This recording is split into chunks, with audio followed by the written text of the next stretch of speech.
The verdict. The room was built to make people feel small. The grand chamber of the Galactic Council sat at the center of Nexus Station, a massive structure floating in the cold dark between 3 star systems. Nobody owned that space. That was the point. Neutral ground. Sacred ground, some species called it. The chamber itself had walls that curved up like the inside of a shell, and the seats were arranged in wide rings, each one higher than the last, so that whoever stood in the center always had to look up at everyone watching them. On this particular evening, the center was empty. Nobody needed to stand there. The decision had already been made before the session even started. 47 species were represented in that room. Some of them had been part of the council for thousands of years. The Drath had helped write the original charter. The Mireth had negotiated 41 wars into peace treaties. The Pleiadians had given the council its legal framework, its courts, its system of rules. These were old civilizations, patient ones. They had seen young species come and go, some of them burning bright and fast, others collapsing under their own weight before they could ever reach the stars properly. Humanity was the current problem. Ambassador Velcara of the Drath Dominion stood at her elevated seat and did not raise her voice. She never needed to. Her voice was low and flat, and it carried the kind of weight that came from centuries of political power. She was tall, gray-skinned, with 4 narrow eyes that moved independently of each other. When she spoke, the translation systems hummed quietly in every delegate's earpiece. "The situation," she said, "is no longer a matter of patience." She pulled up the record. Everyone in the room had already read it. She went through it anyway, because she wanted it spoken aloud, wanted it on the formal record, wanted no one to be able to say later that they had not heard it clearly. Humanity.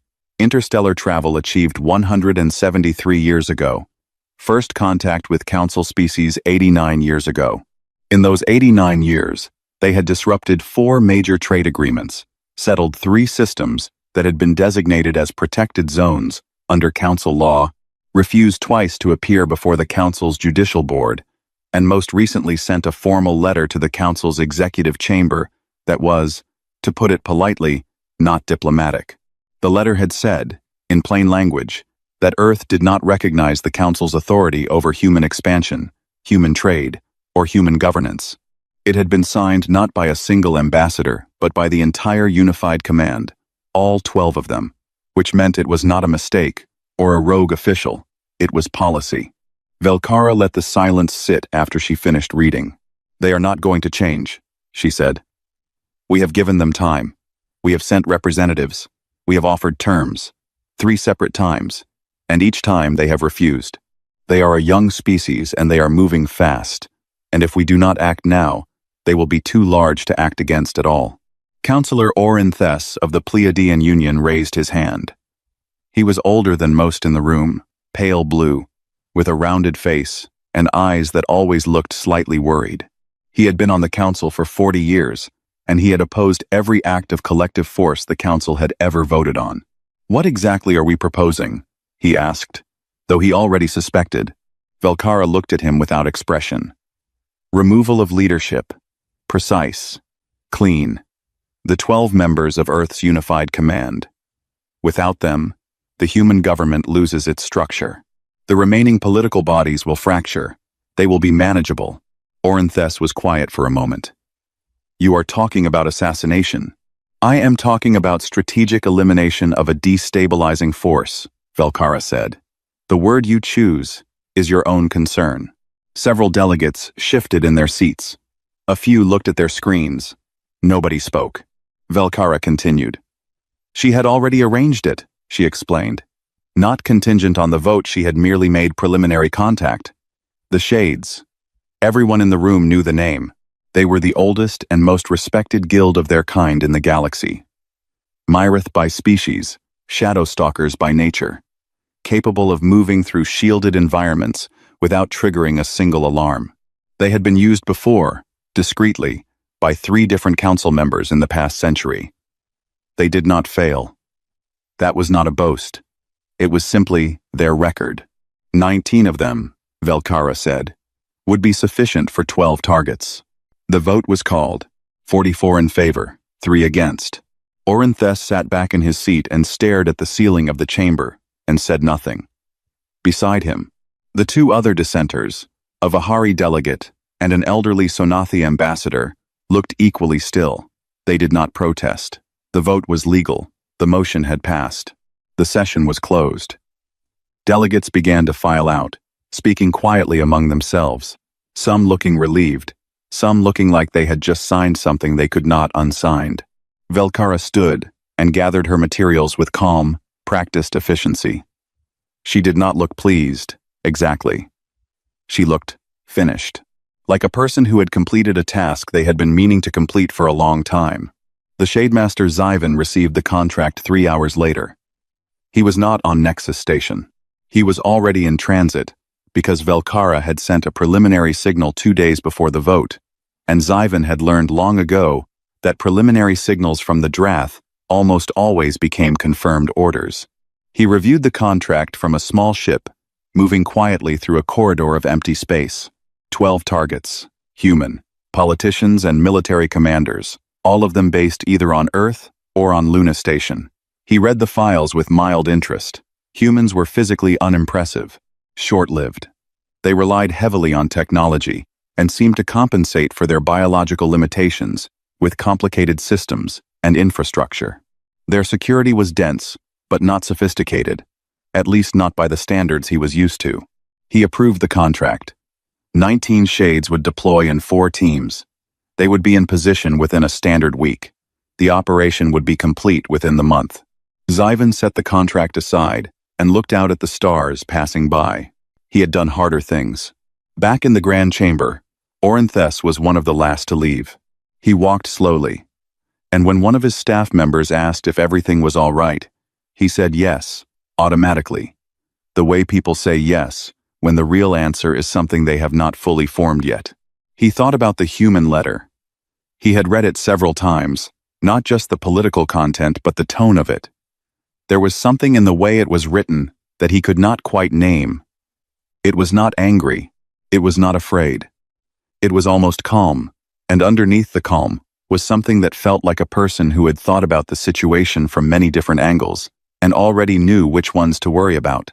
He did not know enough about humans to say if that meant anything. He told himself he was being too careful.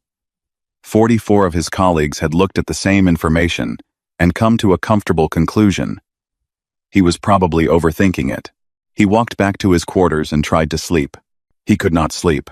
Outside, in the cold dark between the stars, 19 shadows began to move toward a small and unremarkable solar system at the edge of the mapped galaxy, where a young species lived on a blue-green world and had no idea, or so everyone assumed, that anything was coming. The first team of Shades arrived at the edge of the Sol system on a Tuesday. They did not know it was a Tuesday. Human calendar systems were irrelevant to them.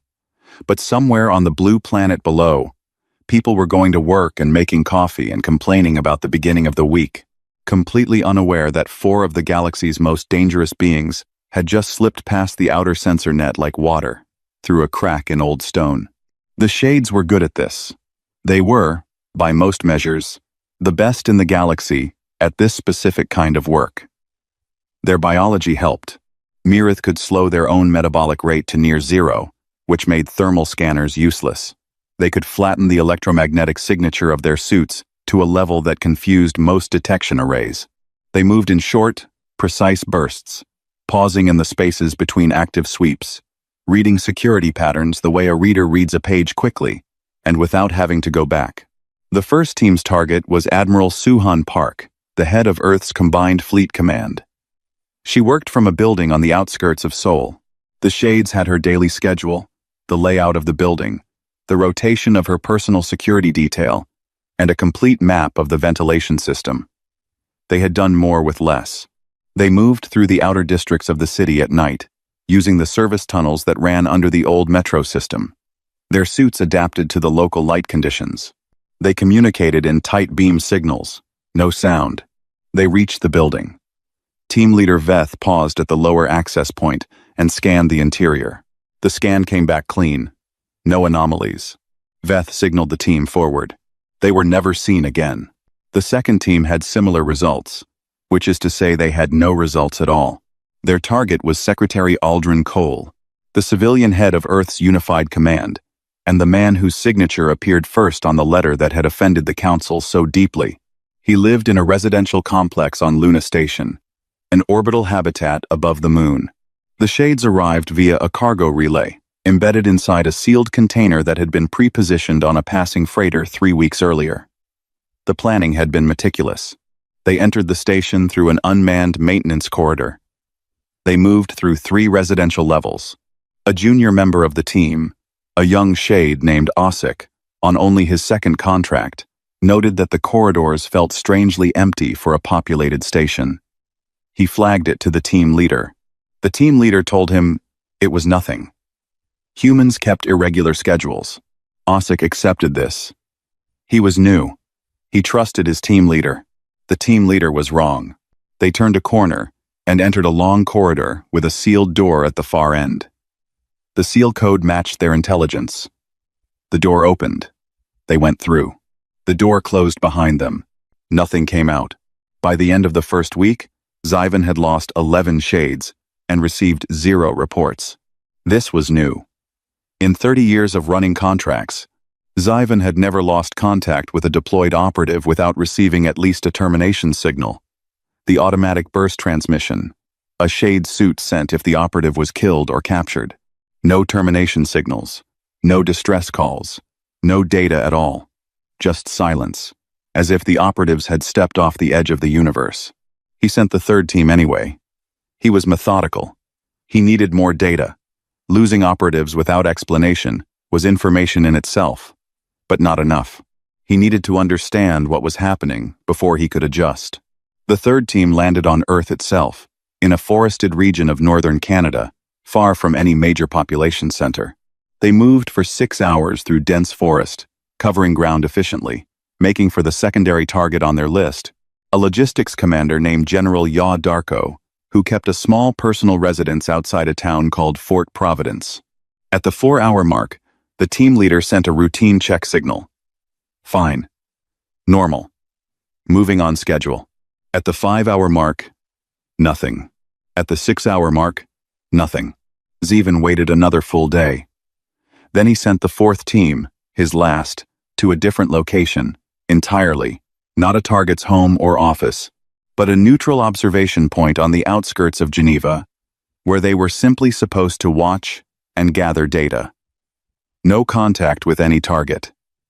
Just watch. 2 hours after landing, the 4th team's communication relay went silent. Zyvan sat in his ship for a long time. 19 Shades, 0 reports, 0 termination signals, no bodies, as far as anyone knew. No alarms triggered on any human news channel. The planet below looked completely normal. Satellite feeds showed traffic and weather, and the quiet movement of a civilization going about its ordinary life. He authorized a scout ship from his secondary team to make a single passive scan of Earth's orbital security. Just a sweep. Nothing aggressive. He needed to know if there was some new human technology that was blocking his operative signals. The scout ship went in. It came back out 7 hours later and transmitted a single data packet before its own communication system failed. The ship drifted. The crew inside were unharmed but completely unresponsive, sitting in their seats with blank expressions, as if something had reached inside their heads and turned a switch. Zyvan opened the data packet. It contained one image. A flat white cloth, laid on a plain surface under clean light. Arranged on the cloth in a neat line were 19 small metal chips. They were Shade identification chips, the kind embedded beneath the skin of every operative, unique to each individual, impossible to fake, and extremely difficult to remove without specialized equipment. All 19, in a row, clean and undamaged, as if someone had removed them carefully and then taken the time to arrange them neatly for the photograph. Next to the cloth, written on a small card in Drath script. Not human script, not any translated version, but fluent, correct, formal Drath script were 9 words. We found your people. We are returning them in pieces. Send better. Zyvan read the note 3 times. He was not, by nature, an emotional being. His work required the opposite. But he was also honest with himself in the way that survivors tend to be, and what he felt, sitting in that ship, looking at 19 identification chips arranged like a message, was something he had not felt in a very long time. He was afraid. He sent the image to Velkara without comment. On Nexus Station, in the middle of the night by station time, Velkara opened the message and stared at the photograph for a long time without moving. Then she forwarded it to the Council's intelligence director and wrote one line beneath it. "We may have made an error in our assessment." In the Grand Chamber, the vote had felt so clean. 44-3. A simple solution to a manageable problem. A young species, barely 2 centuries into space travel, with soft bodies and no history of large-scale galactic conflict. Nobody in that room had thought to ask a different question. Not, can we beat them?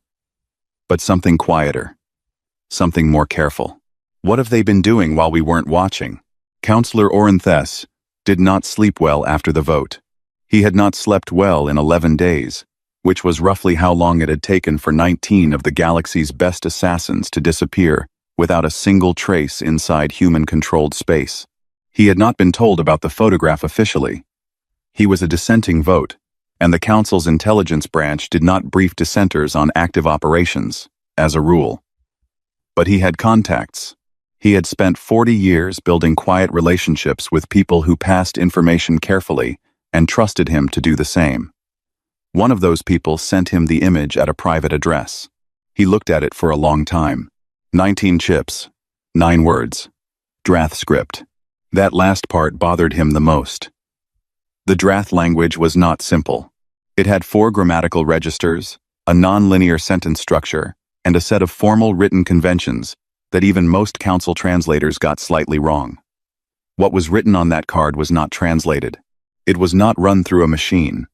He could tell by the way the letters were formed, the spacing, the slight stylistic choice in the third word that marked a specific level of formality, the kind you used when addressing someone you considered beneath you but wanted to be polite about it.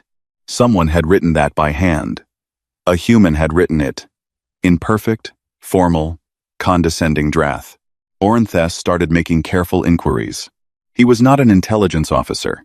He was a diplomat and a legal scholar, and he was, by his own admission, not especially brave. But he was thorough, and he was patient, and he had a specific quality that served him well in quiet investigations. He did not look threatening, so people talked to him. It took him 3 weeks to piece together the shape of what he was looking at. He did not get all of it. He suspected he did not get most of it, but what he found was enough to make him sit alone in his office for a full hour without moving. The Quiet Office. Officially, it was a minor bureau of the Earth Unified Command, listed in their public government records under the heading of Interstellar Affairs, Subdepartment of Counterintelligence. Its budget, as reported, was modest. Its staff count, as reported, was small. It had no public profile. It had never issued a press statement. When human journalists had asked about it, they were given a short official response that described it as a routine administrative body responsible for monitoring potential external threats to Earth security. This was technically true, in the same way that saying the ocean is wet is technically true. The Quiet Office had been active for 63 years.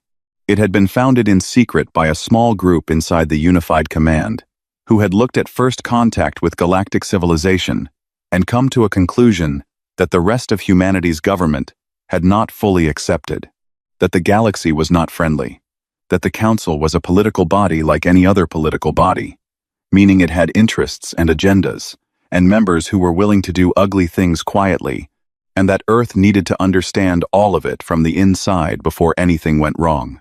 They had started small. Language programs, deep study of Council species, cultural immersion. Then they had started placing people. Not diplomats, not official representatives, people who disappeared into Council space and became other things, traders, academics, low-level administrative workers, the kind of people no one looks at twice. They had picked humans with unusual gifts, people who could learn languages frighteningly fast, people who could read social situations across species lines, people who were, in the old human phrase, good at lying. By the time the council voted to send the shades, the Quiet Office had active agents embedded in 14 council-member governments. 14 out of 47. Including, and this was the part that made Orinthes feel cold, including the Pleiadian Union, his own government. Someone, in his own administration, had been passing information to Earth for an unknown number of years. He did not know who. He was not sure he wanted to know. More than that, the Quiet Office had known about the vote before it happened. They had an asset near enough to the Council's inner circle to receive advance warning of the closed session. They had been briefed on the Shades' deployment before the Shades had even left their staging point. Director Vasquez, the name attached to the Quiet Office in every document Orinthes had managed to find. Always just the name. No image. No physical description had apparently been tracking the Shades' approach in real time and had the entire operation mapped and responded to before a single operative set foot on Earth soil. The Shades had not walked into a trap. That word implied something reactive, something built quickly in response to a threat. What they had walked into was a controlled environment, something built over years, maintained carefully, tested quietly, waiting for exactly this kind of use. Orinthes thought about the young species the Council had discussed so casually in that chamber. Soft, emotional, barely 2 centuries into space. He thought about the words that had been used. Manageable. A simple solution. He thought about what those words assumed. That humanity had been sitting in their little solar system, building ships and making noise, essentially reactive, stumbling into Council space without understanding it, refusing authority out of ignorance or stubbornness rather than strategy. He thought about 63 years of patient, quiet, invisible work. Agents embedded so deep, they had become part of other civilizations. A director no one had ever photographed. A bureau that appeared in public records specifically to be overlooked. He thought about the human letter, the one that had offended so many in the Council chamber. The flat refusal to recognize Council authority. He had read it as arrogance. The first time. He read it differently now. It was not arrogance. It was a position statement from people who already knew the Council from the inside, and had decided, after studying it for decades, that submitting to its authority would be a mistake. The letter was not the act of a species that didn't understand the situation. It was the act of a species that understood it better than anyone in the Council chamber had realized. Orinthes wrote a private memo to himself, encrypted under his personal seal, that he did not send to anyone. In it, he wrote one question. If they have been watching us this carefully for 60 years, what else have they prepared that we haven't found yet? He did not have an answer. He suspected no one in the Council did, including the intelligence branch that was currently trying very hard to look like it had the situation under control. Somewhere on Earth, in a building that did not appear on any public map, Director Una Vasquez was standing in front of a wall of screens that showed quiet, ordinary feeds from 14 different Council governments. She was drinking tea. She was not celebrating. She did not appear to feel anything dramatic about what had just happened.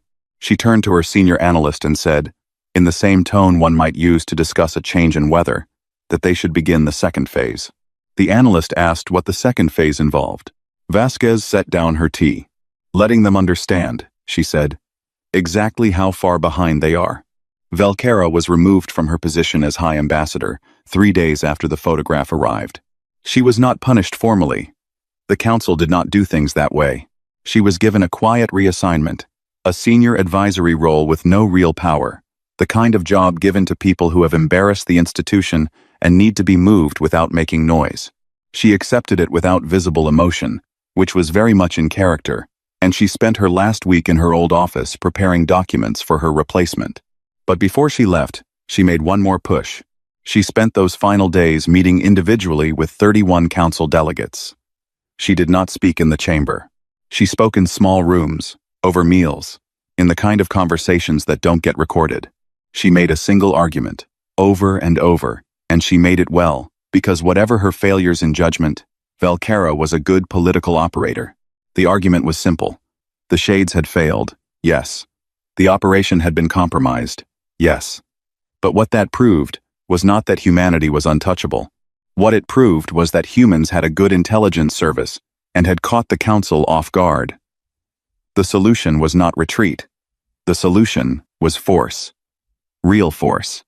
Not 19 assassins. 4,000 warships from 30 civilizations, moving together. Nobody survives that. Not with clever tricks and embedded agents. When the sky fills with ships and the weapons go hot, intelligence means nothing. 31 delegates agreed with her before she cleaned out her desk. The motion for collective military action passed the following week. The fleet was magnificent. There was no other word for it. 4,000 warships, drawn from the navies of 30 council species, assembled at a staging point in the Karav Expanse, a region of open space 2 jump transits from the Sol system. Some of these ships were centuries old, their hulls carrying the records of dozens of campaigns. Others were newly built, sharp and modern, bristling with weaponry that could crack a moon if directed properly. The combined firepower of that fleet was not a number that translated meaningfully into words. It was simply more than any single civilization in the known galaxy could answer. Fleet Admiral Dross Vane of the Drath Navy stood on the bridge of his command ship, the Sovereign Will, and looked at the assembly on his screens with something close to satisfaction. He was a cautious commander by nature. He did not like large operations with too many moving parts, but even he had to admit that at this scale, caution almost didn't matter. You didn't need precision when you had this much weight behind you. His orders were not to destroy Earth. That was important to note in the official record. The goal was demonstration. The fleet would enter the Sol system, take up positions around Earth's orbital defense grid, and transmit a single message to the unified command. Sign the charter, submit to council authority, disband the intelligence bureau. The humans would look at 4,000 ships, and they would sign. Everyone agreed on this. Even the dissenters had mostly accepted that this was probably how it would end. Dross Vane authorized the jump. 4,000 ships moved. They came out of jump at the edge of the Sol system and found humanity already waiting. Not with 4,000 ships. Not even close. 200 vessels, arranged in a loose formation near the asteroid belt. Small by comparison. A few of them were clearly military. Others looked like modified civilian ships, which Dross Vane found puzzling. He looked at the numbers and actually felt, briefly, almost sorry. This was not a contest. This was not even a gesture. This was 200 ships facing 4,000, and it would be over before it started. He was composing his opening transmission when the first report came in. It came from the Sovereign Will's navigation officer, who sounded confused rather than alarmed, which made it worse somehow. The officer reported that their positional data wasn't matching. The ship's navigation AI was showing them as being in position at the edge of Sol, but external sensor data was showing a star pattern that didn't match Sol at all. Dross Vane told him to run a diagnostic. The diagnostic came back clean. The AI was functioning perfectly. It was certain of its position. It was wrong. The second report came from the Vihari battle group on the fleet's left flank. Their targeting systems had flagged 3 Drath heavy cruisers as hostile vessels and locked onto them. The cruisers had not done anything provocative. The targeting system simply did not recognize them as friendly anymore. The Vihari commander had overridden it manually, but the system kept reverting. The third report came from the comm center. 43 ships had jumped to incorrect coordinates. Not enemy action, their own jump calculations. Had processed bad data and sent them somewhere else entirely. Where, exactly, was not yet clear. Then came the report that ended the battle before it started. Velkara's old flagship, the Drath Ascendancy, now being used by the replacement High Ambassador, a careful and experienced diplomat named Oru Tev, transmitted a distress signal from an unexpected location. The Drath Ascendancy was not at the edge of Sol. It was at the edge of the Drath home system. It was alone, and it was broadcasting full Council military identification codes on a frequency that the Drath planetary defense grid was programmed to treat as a hostile signature. The Drath home defense grid, following its own protocols, had opened fire on the Council's flagship. Orutev survived. The ship survived. The damage was significant, and the humiliation was total. In the space around Sol, the fleet began to fall apart. Not in battle. Not in defeat. It fell apart the way a building falls apart when the supports are quietly removed from the inside. Commanders found they couldn't trust their own systems. Species that had arrived as allies were suddenly receiving transmissions that made them look like threats to each other. Ships that tried to communicate across coalition lines found their messages being routed strangely, arriving garbled, or not arriving at all. The Mirith contingent received orders, apparently from Fleet Command, to withdraw immediately. The orders were not from Fleet Command. But they looked real, and the Mirith left, and their departure caused 3 adjacent groups to panic about their flank coverage. In 4 hours, the most powerful military force the Council had ever assembled had effectively stopped functioning without the 200 human ships firing a single shot. Drossvane stood on his bridge and stared at his screens, and felt something he had not felt since he was a junior officer making his first mistakes. He felt completely lost. He had 4,000 ships, and every single one of them was dealing with a different problem, and he had no way to sort which problems were real, and which were manufactured, and which systems he could trust, and which had been quietly, invisibly compromised. At some point he could not identify. He did not know when it had happened. He did not know how deeply it went. He did not know if the orders he was receiving from other fleet commanders were real or constructed. He did not know anything with confidence, and that uncertainty was more paralyzing than any weapon. He ordered a general withdrawal. Across the fleet, the order was followed some ships quickly. Some after confusion about whether the order was genuine. They pulled back. They jumped away from Sol in groups, leaving behind the debris of a plan that had not been countered so much as dissolved. On Earth, in a plane building with no sign outside, Director Vasquez watched the feeds. She finished the last of her tea. She set the cup down. She turned to her assistant and told him to draft a diplomatic communiqué. The communiqué offered the Council a ceasefire and formal negotiations. It specified that negotiations would be held on Earth, at a table of humanity's choosing, on terms that humanity would set as the starting point. There was no anger in the document. No crowing. No list of demands designed to humiliate. It was written in the same clean, formal language the Council used for its own treaties. It was, in every way, the document of a party that had already won and was now being gracious about it. Vasquez read it over once, made 2 small corrections, and approved it. The message was sent. The shape of the new galaxy. 6 months after the fleet withdrew from Sol, the representatives of 31 species sat in a long room in Geneva and tried very hard not to look uncomfortable.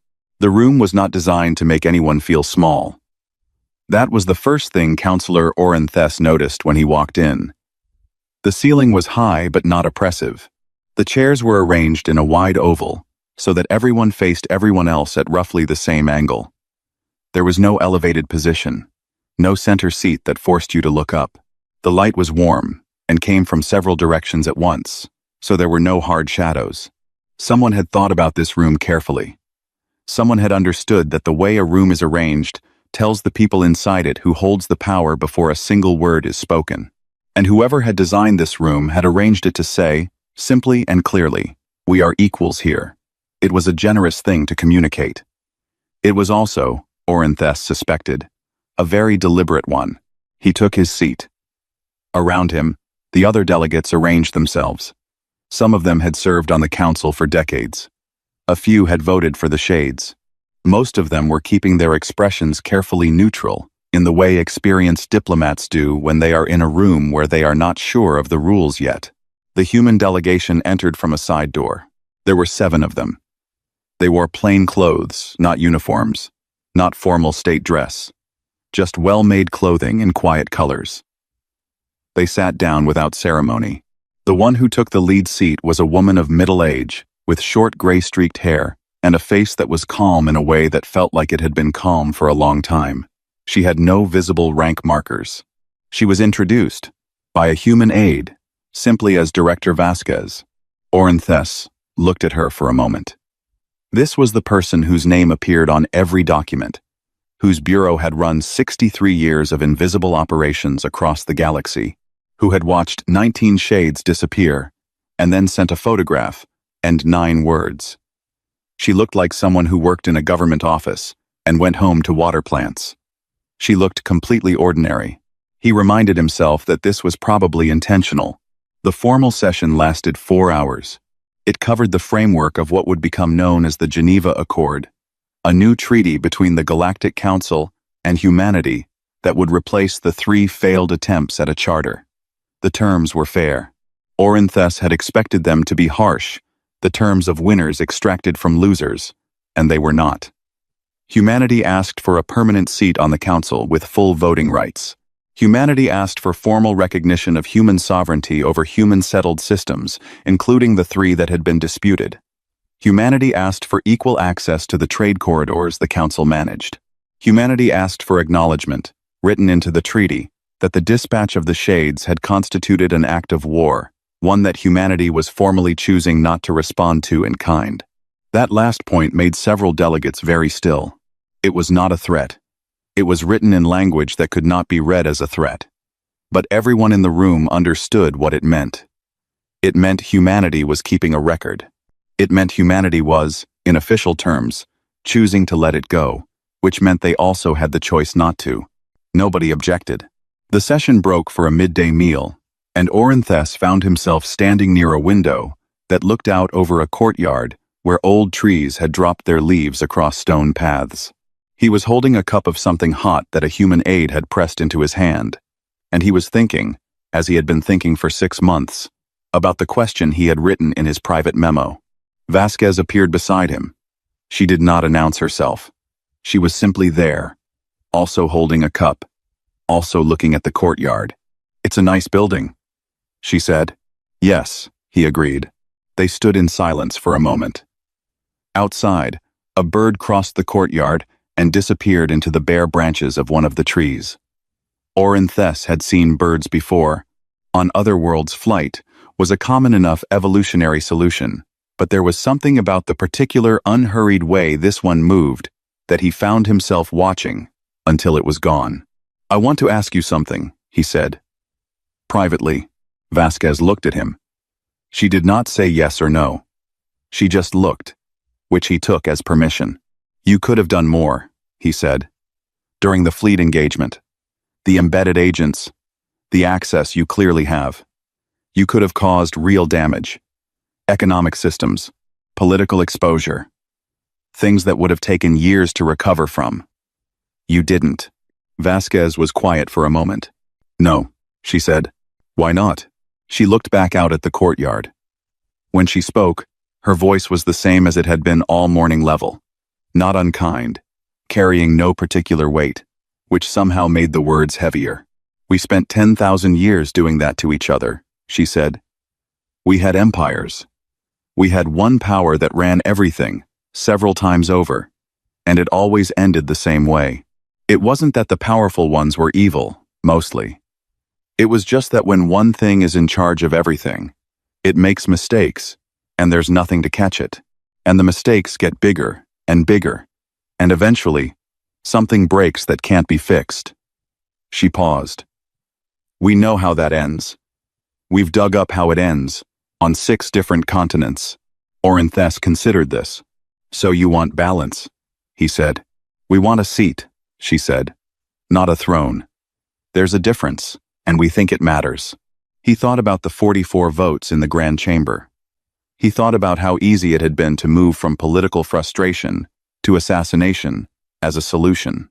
He thought about how nobody in that room had seriously asked what humanity might do in response, because humanity had been assessed as a minor problem, and minor problems don't respond in ways that matter.